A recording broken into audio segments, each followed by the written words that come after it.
Welcome back to my channel Physical Education class by Sachin Sharma. Today topic is functions of bones. Bones के कार्य क्या हैं?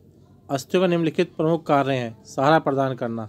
अस्थियां एक ढांचे के रूप में कार्य करती हैं जो सारे शरीर तथा अंगों के भार को सहारा तथा स्थिरता प्रदान करती हैं. सुरक्षा प्रदान करना. अस्थियां हमारे शरीर के नाजुक तथा कोमल अंगों जैसे हृदय, मस्तिष्क, फेफड़ों तथा जननांगों आदि को सुरक्षा प्रदान करती हैं. खोपड़ी हमारे मस्तिष्क की रक्षा करती है. शरीर की आकृति प्रदान करना. अस्थियां हमारे शरीर को आकृति तथा संरचना प्रदान करती हैं. इन्हीं अस्थियों के ऊपर व्यक्ति की लंबाई भी निर्भर करती है. यदि अस्थियों की लंबाई ज़्यादा होगी तो व्यक्ति की लंबाई बढ़ेगी और छोटी होगी तो व्यक्ति की लंबाई छोटी रहेगी. उत्तोलक का कार्य करती हैं. अस्थियां हमारे शरीर में उत्तोलक का कार्य करती हैं जिससे शरीर के विभिन्न अंगों में गतिविधियाँ उत्पन्न की जाती हैं. इसी प्रकार चलना दौड़ना संभव भी हो पाता है. इससे सरलतापूर्वक किया जा सकता है. जैसे एक वजन उठाने के लिए बार बार बाह की हड्डी को जोड़ को धुरी की तरह कार्य किया जाता है, वजन उठाने में मदद करता है.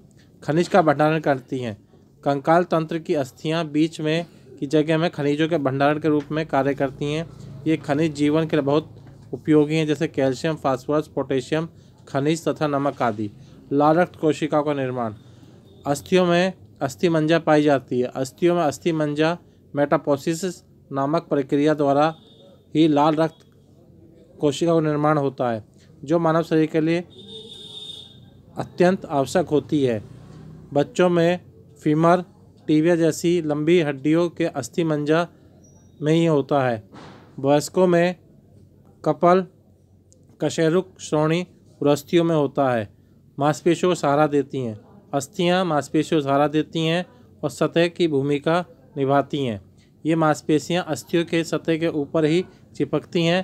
मांसपेशियों से अस्थियों के साथ मिलकर शरीर के विभिन्न अंगों में हिलने तथा गति करने की शक्ति देती हैं. अस्थियों के कारण ही हमारे शरीर में स्थिरता आती है. स्वयं की मरम्मत. अस्थियां जब क्षतिग्रस्त हो जाती हैं तो स्वयं की मरम्मत करने में सक्षम होती हैं. जंक्शन. यह मांसपेशियों का जंक्शन संतुलन प्रदान करती हैं जिससे वे गति करने में सक्षम होती हैं. कठोरता या घनत्व के आधार पर अस्थि के दो भाग होते हैं. कठोर अस्थि, इसमें सभी अस्थियां का भारी भाग तथा लंबी अस्थियां आती हैं. स्पंज अस्थियां जैसे खोपड़ी की चपटी अस्थियां, लंबी अस्थियों के सिरे, रीढ़ की हड्डी की अस्थियां आदि आती हैं. आकार तथा लंबाई के आधार पर निम्नलिखित भागों में हम अस्थियों को निम्नलिखित भागों में बांट सकते हैं. लंबी अस्थियां. कुछ अस्थियों की लंबाई अधिक होने के कारण उन्हें लंबी अस्थियां कहा जाता है. ये अस्थियां कंधे, हाथ, कूल्हे, टांगों में होती हैं. ये अस्थियां हमारे शरीर में उत्तोलक का कार्य करती हैं. इसके अलावा ये अस्थियां चलने में भी हमारी सहायता करती हैं. इनके बिना हम एक स्थान से दूसरे स्थान पर चलना लगभग असंभव है. इन अस्थियों की लंबाई और अधिक भार ज़्यादा होता है. उदाहरणतः पैरों की अस्थि और भुजाओं की अस्थि. शरीर के सबसे लंबी अस्थि टांग, पैरों की हड्डियाँ, फीमर, टिबिया, फिबुला तथा बाह की हड्डियाँ, ह्यूमरस, रेडियस, अल्ना आदि होती हैं जो भारी भी होती हैं अतः भार सहन कर सकती हैं. छोटी अस्थियाँ. ये अस्थियाँ लंबाई में छोटी होती हैं इसलिए इन्हें छोटी अस्थियाँ कहा जाता है. ये अस्थियाँ क्यूब पान के आकार की होती हैं जैसे कार्पल्स, मेटाकार्पल्स, फ्लाइंजेस, ट्यूमरस आदि. इन अस्थियों का भार कम होता है लेकिन ये काफ़ी शक्तिशाली होती हैं. ये अस्थियाँ कैनक्यूलस अस्थि ऊतकों के साथ बनी होती है. कुछ स्पंजी अस्थियों के केंद्रीय परत बनी होती है. ये कॉम्पैक्ट ऊतकों तथा दृढ़ अस्थियों की पतली परत से ढकी होती हैं. शक्ति लगने के कारण इन अस्थियों का प्रयोग होता है. उदाहरणतः कलाई तथा उंगलियों की अस्थियाँ. चपटी अस्थियाँ. चपटी अस्थियाँ प्राय वहाँ पाई जाती हैं जहाँ पर सुरक्षा की आवश्यकता होती है. जैसे खोपड़ी की अस्थियाँ, कंधे की अस्थियाँ, पसलियाँ दो बाह्य परतों के बीच जकड़ी हुई होती हैं. इन अस्थियों की सतह चपटी होती है. इनके ऊपर मांसपेशियाँ चिपकी हुई होती हैं. ये अस्थियाँ कोमल अंगों के कवच का कार्य करती हैं. अव्यवस्थित अस्थियाँ. ये अस्थियाँ विशेष शक्ल तथा आकृति के लिए होती हैं अर्थात ये अस्थियाँ आकार में भिन्न होती हैं. रीढ़ की अस्थियों का एक अच्छा उदाहरण है. चेहरे की कुछ अस्थियाँ अव्यवस्थित कहलाती हैं. रीढ़ में कुल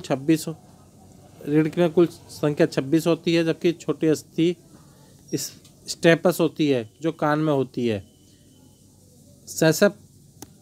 सेसायाइड अस्थियाँ। इस प्रकार की अस्थियाँ शीशम के बीज जैसी होती हैं। इनका विशेष आकार यांत्रिक कार्य में सहायक होता है। लिगामेंट की रक्षा करना होता है। अस्थियाँ मांसपेशी टेटनस में पाई जाती हैं। घुटने के पटेला अस्थि अंगूठे, उंगलियों के मध्य तथा पैरों आदि की अस्थियाँ सेमीमाइंड अस्थियाँ का उदाहरण है। सेचुरल सीवनी हड्डियाँ, ये हड्डियाँ खोपड़ी के जोड़ के बीच में पाई जाती हैं। तिल्लाकार हड्डियाँ इनकी संरचना एक बीज की तरह होती है, इसलिए इन्हें तिल्लाकार भी कहा जाता है। उदाहरणतः हथेलियाँ तथा पैरों का निचले भाग में। तो इसी के साथ ये वीडियो समाप्त होती है। नेक्स्ट वीडियो देखने के लिए मेरे चैनल को लाइक, सब्सक्राइब और सब्सक्राइब के साथ जो बेल आइकॉन से प्रेस करें ताकि मेरे आने वाली वीडियो आपको सबसे पहले मिल सके। Thank you so much.